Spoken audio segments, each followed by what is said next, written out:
One thing I'm confident of is that most people today misunderstand what Christianity is all about.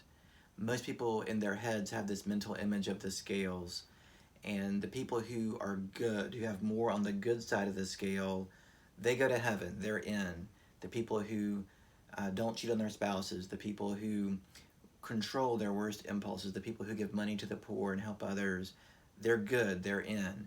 And the people whose scale is more on the bad side of things, who give in to addictions or their worst instincts or do bad things or stay in their bad habits, well, they're out because they have more bad things than good things. The good are in and the bad are out, I think, is how most people today understand what being a Christian is all about. But Jesus tells a story in Luke 18, starting in verse 9, that shows that this idea of Christianity is completely wrong. It's a parable about a Pharisee and a tax collector. The Pharisee prays like this: God, I thank you I'm not like these other bad people, robbers, evildoers, adulterers, or even like this tax collector over here. I fast twice a week and give a tenth of all I get.